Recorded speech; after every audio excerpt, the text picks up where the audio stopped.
Marco Delgado had been on his feet for 14 hours straight, and the only thing keeping him alive was a cup of cold coffee and the stubborn refusal to let the universe win today. The Lazy Orbit Diner sat wedged between a fuel depot and a sanitation recycler on Relay Station Theta 9, which was the kind of place people only visited because their ships needed gas or their stomachs needed something cheap and hot before the next long jump through empty space. Marco had worked here for 2 years now, and he had memorized every crack in the counter, every flicker in the overhead lights, and every type of alien who stumbled through that door, looking tired and hungry and far from home. Tonight was a slow Tuesday, and the only customers had been a pair of Grulok miners who ordered 6 plates of fried protein strips and then fell asleep in their booth. Marco was wiping down the counter and thinking about his bed when the front door chimed. Small creatures waddle inside. They were barely 2 feet tall, with round little bodies covered in iridescent scales that shifted between blue and violet and green, depending on the angle of the light. They had stubby wings folded against their backs and short tails that dragged behind them on the floor. And their eyes were enormous golden circles that blinked up at Marco with an expression he could only describe as curious and slightly confused. They were Drukhari. Marco had never seen one in person, but he recognized them from the cultural briefings every station worker was required to sit through once a year. The Drukhari were one of the 5 elder civilizations, ancient beyond human understanding, and they were famous across the galaxy for 2 things: breathing fire and taking food more seriously than most species took religion. But these were not the towering armored dragons from the briefing videos. These were babies. They chittered to each other in a high-pitched musical language that Marco's translator earpiece could barely handle, spitting out fragments like "warm here" and "smell good" and "hungry now." The 3 hatchlings climbed into a booth near the window, their little claws scraping against the vinyl seats as they settled in and peered over the edge of the table with just their eyes and the tops of their scaly heads visible. Marco looked around the diner for any sign of a parent or guardian or anyone at all who might be responsible for 3 alien toddlers wandering into a greasy spoon at 11 at night. There was nobody. He tapped his earpiece and called station security, but got nothing except a recording that said all officers were currently dealing with a cargo dispute on Deck 14, and to please leave a message. He walked over to his manager Diane, who was doing inventory in the back. "There are 3 baby dragons sitting in booth 4, Marco said, up from her clipboard. "Are they paying customers?" she asked. "They are babies," Marco repeated. "Do they want food?" Diane asked. "I think so." "Then serve them and figure the rest out later, because I am not calling corporate over this." Marco sighed and walked back out to the dining floor. He approached the booth slowly and crouched down so he was at eye level with the hatchlings. The biggest one, who had deep blue scales and a tiny scar on the tip of its nose, tilted its head and made a soft trilling sound. "Hey there," Marco said gently. "Are you 3 lost?" The blue one blinked at him and then spoke in broken Galactic Common with a voice like a small bell. "We are exploring," it said proudly. "Exploring," Marco repeated. "Yes," said the second hatchling, this one a shimmering copper color. "We found a door and it opened, and now we are here, and it smells very interesting." The third and smallest hatchling, whose scales were a pale silver that almost glowed, simply pointed at the menu board on the wall and said one word: "Hungry." Marco could not help but smile. He pulled out his notepad and realized immediately that none of these children could read Galactic Common, let alone understand a menu that listed things like Protein Platter B and Synthetic Grain Bowl and other deeply uninspiring options.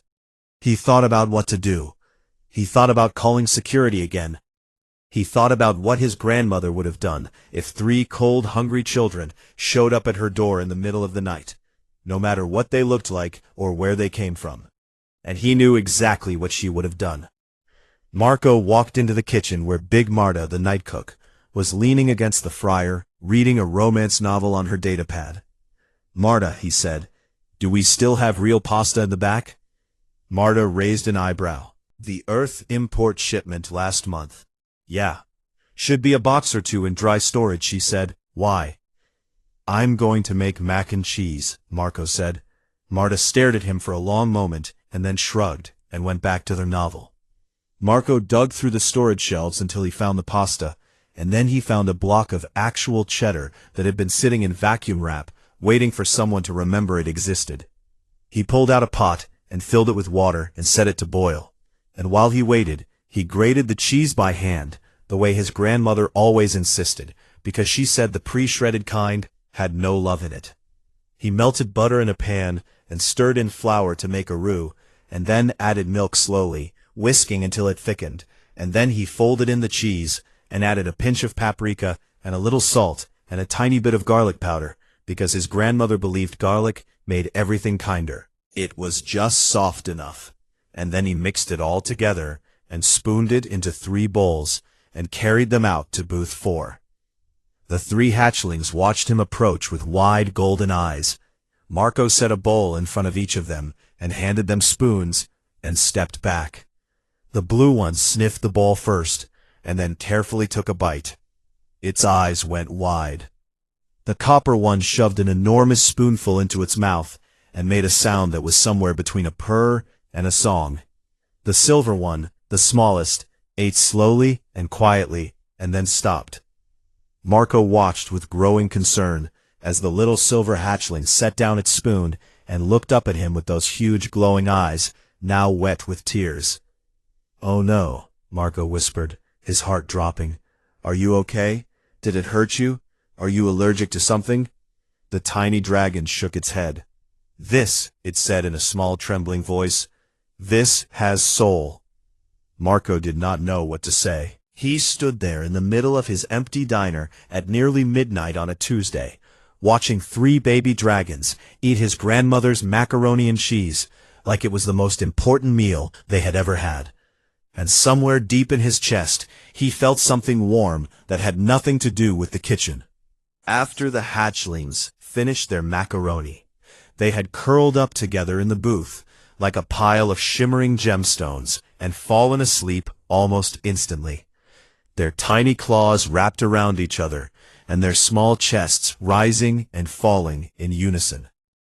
Marco draped a clean tablecloth over them, because it was the closest thing to a blanket he had. And then he sat in the opposite booth and watched over them, until the station lights shifted from night cycle to morning cycle. He must have dozed off at some point, because the next thing he knew, Diane was shaking his shoulder and telling him that station security had finally shown up, and also that there was a very large problem outside. "How large?" Marco asked, rubbing his eyes. "Go look out the observation window," Diane said, and her face was the color of old milk. Marco walked to the nearest viewport and looked out into the black. Relay Station Theta 9 was a modest structure, maybe half a mile across, designed to service mid-range cargo ships and the occasional passenger liner. The ship parked outside was none of those things. It was a Drakari diplomatic cruiser, and it was so enormous that it blotted out the stars behind it like a second sky made of dark metal and living fire. Veins of molten light pulsed along its hull, and Marco could see what looked like open flame dancing along its surface, somehow burning in the vacuum of space, as if the laws of physics had politely agreed to make an exception. Marco's stomach dropped straight through the floor. 20 minutes later, he was sitting in Station Commander Reyes's office, with his hands folded in his lap, like a schoolboy called to the principal, and across from him stood the most terrifying creature he had ever seen in his life. The Flame Warden was 15 feet tall and had to hunch just to fit in the room. Its scales were dark crimson edged in black, and its eyes burned like twin furnaces set deep in a skull that was all sharp angles and ancient authority. It wore armor that seemed to be forged from solidified fire, and when it breathed, small embers drifted from its nostrils and fizzled out in the recycled station air. "Commander Reyes, A woman whom Marco had once seen stare down a drunk Korvathi mercenary without blinking was visibly trembling behind her desk. "This human," the Flame Warden said, and its voice was so deep Marco could feel it in his ribs. "This human is the one who fed the royal clutch." "Royal," Marco whispered. Commander Reyes leaned forward and spoke very carefully. "Marco, the 3 hatchlings you served last night are named Kale, Pyrith, and Selen, and they are the children of the Grand Flame Matriarch Virenti, who is the supreme ruler of the Drakari hegemony, which controls over 900 star systems and has existed as a civilization for longer than humans have had fire." Marco opened his mouth and then closed it. He opened it again. "I gave them mac and cheese," he said. The Flame Warden's eyes narrowed. "You fed the heirs of the Eternal Flame a dish made from dried grain tubes and powdered dairy extract," it said, and each word landed like a hammer. "It was not powdered," Marco said weakly. "I used real cheddar. I grated it by hand." The Flame Warden stepped closer, and the temperature in the room rose by at least 10 degrees. "Do you understand what you have done, human?" it growled. "The Drakari do not merely eat. We practice the gastric arts, a sacred discipline older than your species. Our master chefs engineer food at the molecular and quantum level. A single Drakari banquet can shift the emotional resonance of an entire star system. And you fed the children of our matriarch something you scraped together in a diner kitchen." "They were hungry," Marco said, and he was surprised to hear that his voice came out steady. "They were small, and they were lost, and they were hungry. And I fed them, because that is what you do when a child is hungry. You feed them." The Flame Warden stared at him for a long moment, and Marco was fairly certain he was about to be incinerated. Then a small voice came from the doorway. "Macaroni Man!" Everyone turned. The 3 hatchlings were standing in the hallway, having apparently escaped whatever security detail was supposed to be watching them. And the blue one, Kale, was looking up at the Flame Warden with an expression of absolute defiance that was remarkable for a creature the size of a housecat. "We are not leaving," Kale said firmly. The Flame Warden frowned. "Young Prince, your mother has sent me to bring you home safely, and—" "We are not leaving," Kale repeated, "unless the Macaroni Man comes with us, or unless he cooks for us again. His food tastes like what Mother's fire feels like." The copper one, Pyrith, nodded vigorously. 1.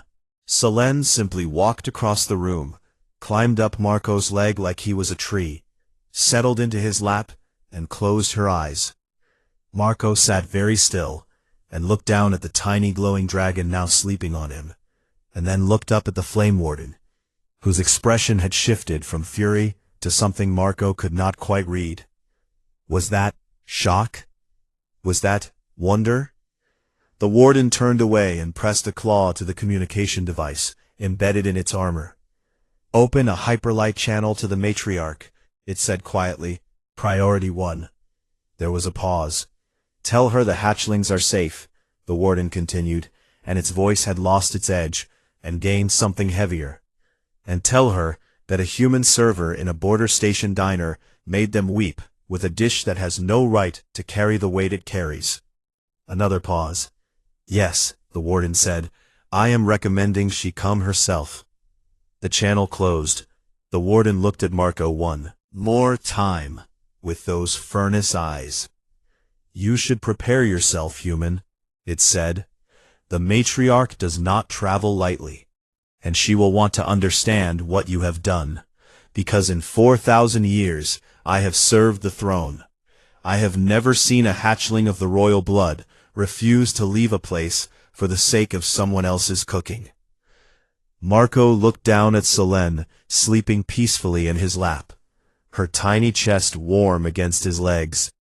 And then he looked at Kale and Pyrith, who had now climbed onto the table, and were staring at him with those huge golden eyes full of trust. "I just made them mac and cheese," he said softly. The Warden shook its head slowly. "No," it said, "you did something else entirely, and I suspect even you do not understand what it was." Marco did not understand, but he had a feeling he was about to find out whether he was ready or not. The Grand Flame Matriarch arrived 3 days later, and she did not arrive quietly. Marco stood at the observation window and watched as the sky outside the station split open with light. A second Drakari vessel emerged from hyperspace, and if the first cruiser had been enormous, this one was something else entirely.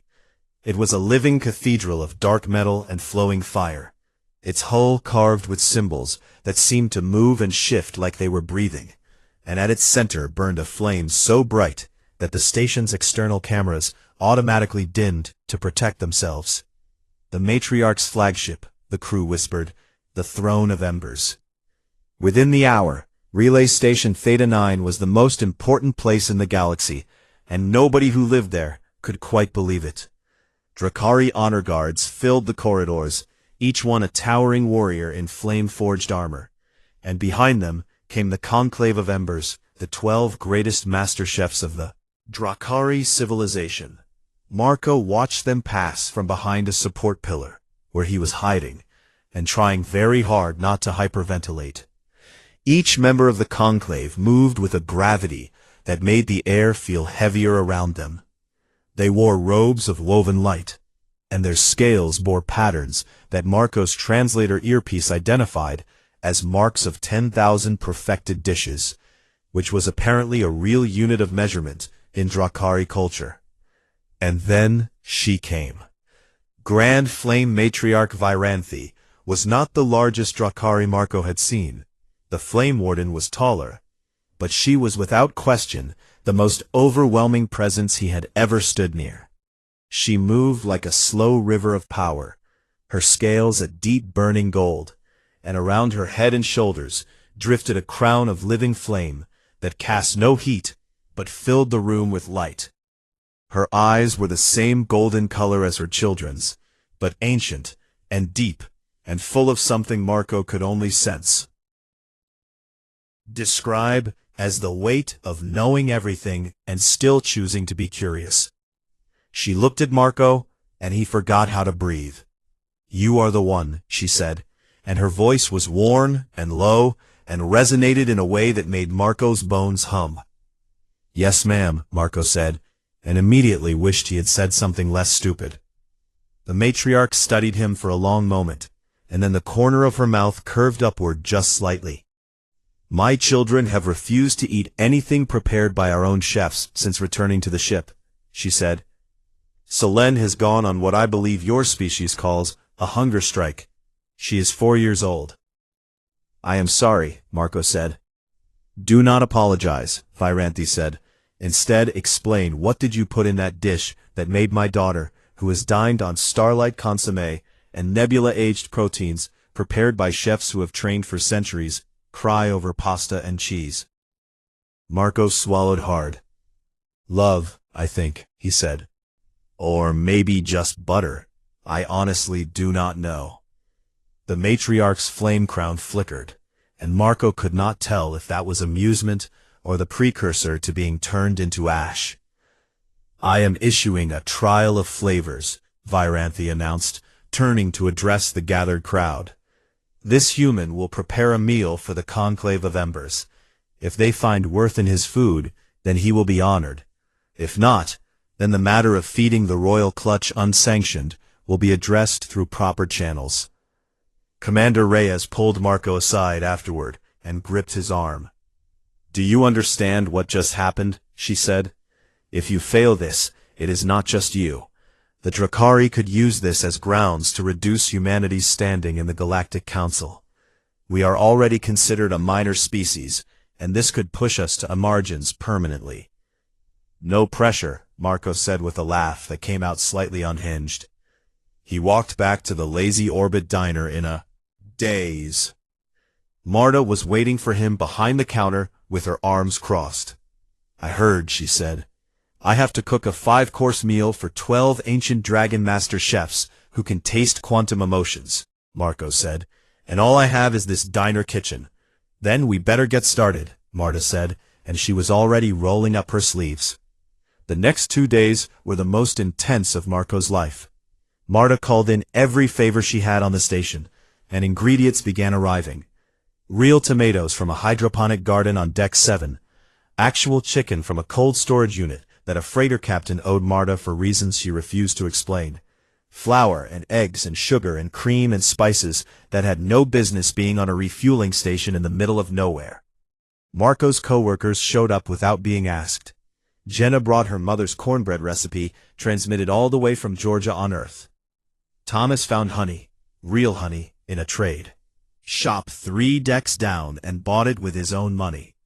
Even Diane contributed, pulling out a bottle of vanilla extract she had been hoarding since her last trip to Earth, and handing it to Marco with a gruff nod.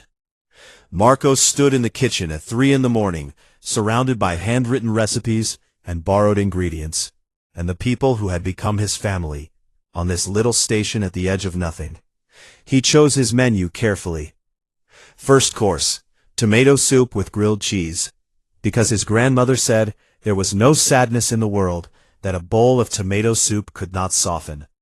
Second course, chicken adobo, because Tomas's mother had taught Marco the recipe, and it was proof that trust between people could be passed through food.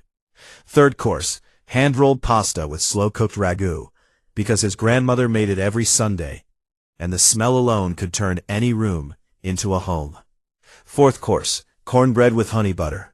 Always said that cornbread was just a hug that happened to be bread. Fifth course, tres leches cake, because his grandmother made it for every birthday and every funeral and every moment that mattered, soaking the sponge with 3 milks until it was heavy with sweetness and memory. He did not have molecular tools. He did not have quantum flavor synthesizers. He did not have centuries of training. He had a stove and a wooden spoon and a recipe book held together with tape and love, written in his grandmother's shaky handwriting, the last thing she gave him before she died. He cooked through the night and into the morning, and when the time came, Big Marta helped him carry the dishes to the ceremonial space that the Drakari had constructed in the station's largest cargo bay. It was a cathedral of flame and shadow, with pillars of living fire and a long table carved from what appeared to be a single piece of obsidian. The 12 members of Conclave sat waiting, their ancient eyes glowing in the firelight. The matriarch sat at the head of the table, with her 3 hatchlings beside her. Kale waved at Marco. Marco waved back and took a deep breath and stepped forward with the first course. His hands were shaking, but his heart was steady. He set the bowl of tomato soup and the golden grilled cheese sandwich down in front of the nearest master chef, a dragon whose scales were so dark they seemed to absorb light itself. "This is tomato soup," Marco said, "and this is grilled cheese, and where I come from, this is what you eat when the world has been unkind, and you need to remember that it will not always be that way." The chef looked at the bowl, and then at Marco, and then at the matriarch. Viranthi nodded. The chef picked up the spoon, and the trial began. The first master chef tasted the tomato soup and set down the spoon with a soft click against the obsidian table. "The thermal gradient is uneven," the chef said. "The acidity is unbalanced, and the bread is saturated with fat in a way that no trained chef would consider acceptable." Marco's stomach clenched. The second chef tried the soup next, and tilted its massive head. "The texture is coarse," it said. "There is no layering of flavor dimensions. It is flat and direct." Marco felt Marta's hand squeeze his shoulder from where she stood behind him. The third chef said nothing at all, simply pushed the bowl slightly to the side, and waited for the next course. Marco served the chicken adobo, and watched as 2 more chefs offered measured criticisms. The vinegar was too forward, the protein fibers were not restructured, the presentation lacked any aesthetic philosophy. 5 chefs in, and Marco felt like he was drowning in calm, precise, devastating judgment. He served the third course with hands that were no longer shaking because they had gone numb. The hand-rolled pasta with slow-cooked ragu sat in simple white bowls, steam rising in lazy curls, and the smell filled the enormous cargo bay like a quiet conversation. Chef Corvain was the seventh to eat. Corvain was the oldest member of the conclave, over 4,000 years old, according to the whispered briefing Commander Reyes had given Marco that morning. His scales had faded to a pale ash gray, and his eyes burned with a dim, steady light like coals that had been glowing for so long they had forgotten how to go out. He was small for a Drakari elder, barely 10 feet tall, and he moved with the careful slowness of someone who had seen enough of the universe to know that rushing was a waste of time. Corvain picked up his fork and wound the pasta around it with a precision that spoke of millennia of practice. He chewed slowly, and then he stopped. His fork came down to the table, and his claws, ancient and scarred from thousands of years of work, began to tremble. The cargo bay went silent. Even the living flames in the pillars seemed to hold still. Corvain sat with his eyes closed for a very long time, and nobody spoke, because when the oldest chef in the known galaxy goes quiet, you do not interrupt. When he finally opened his eyes, they were brighter than Marco had seen them, and there was something in them that looked like pain and wonder mixed together in equal measure. "I have eaten dishes that sang with the resonance of dying stars," Corvain said, and his voice was rough and low.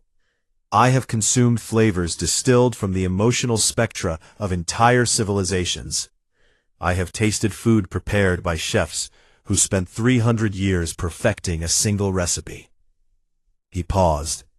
"But I cannot remember the last time I tasted something that was made for no reason other than to make someone feel less alone." The words landed in the silence like a stone dropped into still water. Marco watched as the ripples spread across the faces of the conclave. One by one, the other chefs went back to their bowls, and this time they did not analyze or critique. They simply ate. Chef Thesara, who had dismissed the soup as thermally crude, took a bite of the ragu, and her eyes widened. She pressed one clawed hand against her chest, as if something had shifted inside her. Chef Morvac, the largest member of the conclave, ate the cornbread with honey butter, and then sat perfectly still, with crumbs on his chin and an expression on his face that Marco recognized because he had seen it on his grandmother's face when she listened to old music from Earth. The look of someone remembering something they did not know they had forgotten. "This bread," Morvac said quietly, "it is not engineered. It is not optimized. It is not perfect in any dimension I can measure. And yet it tastes the way my mother's voice sounded when I was young. How is that possible?" Marco did not have an answer. He served the tres leches cake last. He had made it that morning at 4 a.m., with his hands covered in flour, and his grandmother's recipe book propped open on the counter.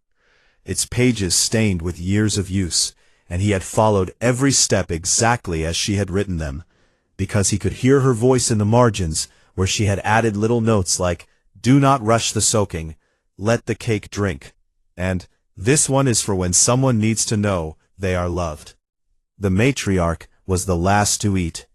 Viranthi had watched the entire trial without tasting a single dish, observing her conclave come undone course by course, and now she looked at the slice of tres leches cake in front of her with those ancient golden eyes. Marco stepped forward. "My grandmother made this for every moment that mattered," he said, "for birthdays and for funerals, and for Tuesday nights when someone was sad for no reason. She said the 3 milks were for the 3 things every person needs: sweetness for joy, and richness for strength, and warmth for love." "Your grandmother," Viren said. "Where is she now?" "She died 6 years ago," Marco said, "on a colony ship that lost power in transit. She was the only family I had." Virenth looked at him for a long time, and then she picked up the small fork and took a single bite of the cake. She closed her eyes. The flame crown around her head flickered and dimmed, and then burned brighter than it had all day. A single tear rolled down her cheek. It was not water. It was liquid fire, a small droplet of living flame that traced a glowing line down her golden scales and fell onto the obsidian table, where it sat burning softly like a tiny star. The cargo bay was completely silent. Virenth opened her eyes, and when she spoke, her voice carried through the room and through the broadcast feeds that were transmitting to every corner of the galaxy, because this trial had become the most watched event in living memory. "We have spent 4,000 years perfecting the gastric arts," she said. "We have engineered flavor at the quantum level. We have built tools that can taste the emotional resonance of a dish before it is even cooked.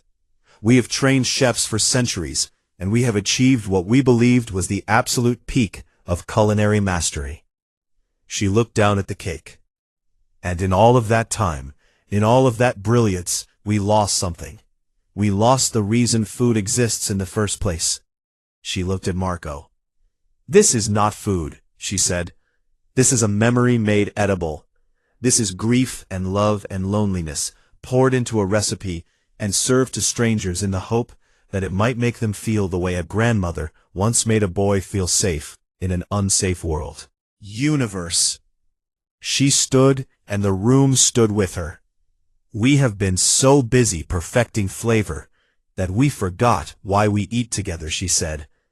"We forgot that a meal is not a performance, it is a promise that says you are not alone, and I made this for you, because you matter."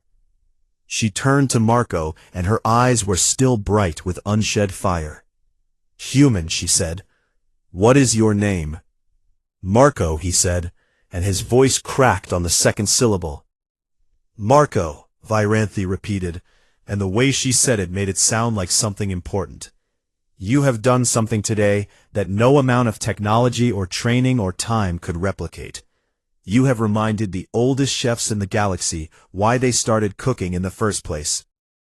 Kale, Pyrith, and Selene had climbed down from their seats and crossed the floor and wrapped themselves around Marco's legs, their small warm bodies pressed against him, and Selene looked up at him with those silver eyes, and said the same word she had said that first night in the diner. "Soul," she said, and this time Marco understood what she meant. The ceremony took place the following morning in the cargo bay that still smelled faintly of tomato soup and honey butter. The Drakari had transformed the space overnight into something that looked like the inside of a temple, with arches of living flame curving overhead and the floor polished to a mirror shine that reflected the fire above, so that it felt like standing inside a burning star. Every major news feed in the galaxy was broadcasting live. Representatives from the Galactic Council watched from holographic screens that floated along the walls, their faces a mosaic of curiosity and disbelief, and in some cases, open suspicion, because humanity was still considered a young and unremarkable species by most of the elder civilizations, and nobody could quite understand what was happening. Marco stood in the center of the room, wearing the same uniform he wore every day at the Lazy Orbit Diner. Black pants, a white shirt with a coffee stain on the sleeve he had tried and failed to remove, and the apron his grandmother had given him when he got his first restaurant job, which had the words, "Feed them with love," stitched into the front pocket in thread that was starting to come loose. The matriarch approached him, and the crowd parted before her like water around a stone. In her claws she held something small and impossibly bright, a flame, but not like the fire that burned on her crown or along the pillars. This flame was different. It was quiet and steady, and it pulsed with a gentle warmth that Marco could feel from 10 feet away, not on his skin, but deeper, somewhere in his chest, where the cold of grief and loneliness had lived for 6 years since his grandmother passed. "This is an ember mark," Viranthi said. It has been given only 11 times in the entire history of the Drukhari civilization, and it has never once been given to someone outside our species. Golden eyes. Until now, she pressed the flame against his chest, just above his heart, and Marco braced for pain, but there was none. Instead there was warmth, a deep, spreading, bone-level warmth that felt like being hugged by someone who meant it, like falling asleep in a safe place, like the feeling of his grandmother's kitchen on a Sunday afternoon, with music playing and something good on the stove. The flame sank into him and settled, and Marco could feel it there, a tiny persistent warmth that he somehow knew would never go out. "You are now a peer of the Conclave of Embers," Viranth announced. "Your voice carries weight in all matters of the gastric arts, and your food is recognized as worthy by the Drukhari hegemony." The cargo bay erupted, not in the polished, restrained applause of diplomats, but in genuine noise, cheering from the station crew who had gathered to watch, musical trilling from the hatchlings who were bouncing up and down on their seats, and a deep, resonant humming from the Drukhari warriors that Marco's translator identified as a sound of profound respect. Even the conclave members were humming, their enormous bodies vibrating with a low harmonic that shook the floor. Marco stood there with a living flame above his heart, and tears on his face, and absolutely no idea what to do with his hands. After the ceremony, Viranthi summoned Marco to a private meeting in the station's observation lounge. She sat across from him, her massive form somehow fitting into the space with a grace that made the furniture look like it had been built wrong, rather than her being too large for it. "I would like to offer you a position on my personal staff," she said. "You would live aboard the Throne of Embers. You would have access to resources beyond anything your species has yet encountered, and you would never want for anything again." Marco looked out the window at the stars. "Very generous," he said. "There is more," Viranth continued. "I can offer you wealth, a ship of your own, land on any Drukhari world, political influence that would elevate your standing permanently." "I appreciate that," Marco said. "But you do not want any of it," Viranth said, and it was not a question. Marco smiled. "What I want," he said slowly, "is funding." "For what?" "I want to open diners," Marco said. "Human-style diners. The kind with sticky counters and bad lighting, and menus that are too long, and cooks who argue about the right way to season a burger. I want to put one on every station and every port and every capital world in the galaxy." Viranth tilted her head. "I want to staff them with humans," Marco continued. "Regular people, not chefs, not artists, just people who know how to cook the food their families taught them. I want there to be a place on every corner of the galaxy where someone who is tired and sad and far from home can walk through a door and sit down and eat something that was made by someone who actually cares whether they are okay." He paused. "My grandmother always said that feeding people was the simplest form of love. And she said that love was not meant to be hoarded, it was meant to be served, with a side of cornbread if possible." Viranth was quiet for a moment. Then she laughed, and it was a deep, warm sound that filled the room like sunlight. "Granted," she said, "all of it. The Drukhari hegemony will fund every diner you wish to build, and we will ensure that no government, no corporation, and no bureaucracy stands in your way." She leaned forward. "And I have one condition." "What is that?" Marco asked. "My children eat free," she said. Marco grinned. "Always." 5 years passed. The Lazy Orbit Diner was no longer a single greasy spoon on a forgotten refueling station. It was a galaxy-wide sensation. Institution. There were over 8,000 locations spread across 600 worlds and stations. Each one different, each one messy, each one loud and warm and unapologetically human. The one on Drukhari Prime served tamales next to a fireplace that burned with donated Drukhari flame. The one on the Sinar homeworld had a jukebox that played Earth oldies, and a cook named Esperanza who made enchiladas that once made a Sinar diplomat cry so hard he had to excuse himself from a trade summit. The one on Korvathi Station 7 was run by a retired Marine named Davis, who made the best chili in known space, and refused to share the recipe with anyone, including his own mother. None of the food was perfect. The burgers were sometimes too thick, and the soup was sometimes too salty, and the pie crust was sometimes a little burnt on the edges, and that was the whole point. Every diner had a framed copy of the same message on the wall near the entrance, in Galactic Common, and in every major language of every species that walked through the door. It read, "You are welcome here. Sit down, eat something, and know that someone in this kitchen is glad you came." Marco still worked the floor at the original Lazy Orbit diner on Theta 9. He had been offered management positions and executive titles and honorary degrees from 17 different alien universities, but he preferred to be where the food was, where the people were, where he could hand a plate to a stranger and watch their face change when they took the first bite. Kale, Pyrith, and Solen visited every month without fail. They were adolescents now, each one the size of a small shuttlecraft, and they had to eat outside the diner because they no longer fit through the door. But Marco would carry their food out to the landing pad and sit with them under the stars while they ate. They always ordered the macaroni.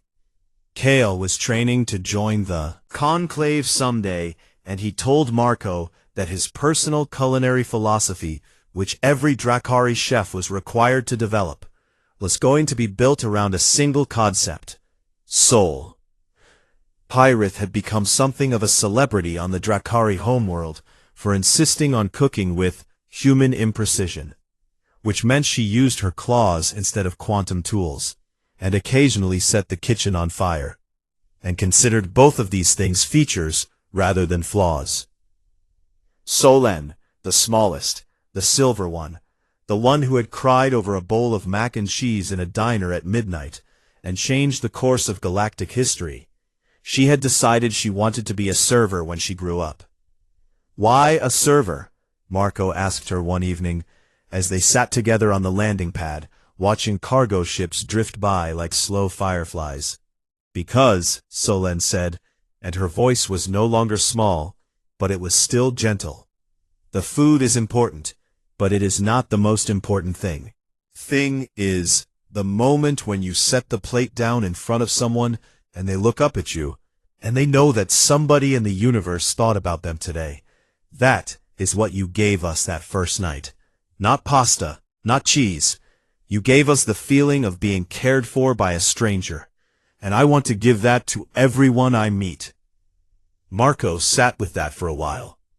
"Your mother is going to have opinions about a princess of the Drakari hegemony working as a waitress," he said. "My mother already knows," Solen said. "She said it was the most noble calling in the galaxy." Marco laughed softly and leaned back and looked up at the sky.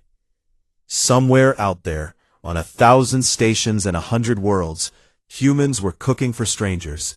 They were burning toast and oversalting soup and arguing about whether cornbread should have sugar in it. And they were filling the galaxy with the one thing no elder civilization, no matter how ancient or advanced or powerful, had ever figured out how to manufacture: the stubborn, irrational, beautiful insistence on making someone feel at home, even if that someone had claws, wings, and could breathe fire. The galaxy had always measured humanity by what it lacked. It never occurred to any of them to measure humans by what they carried in excess.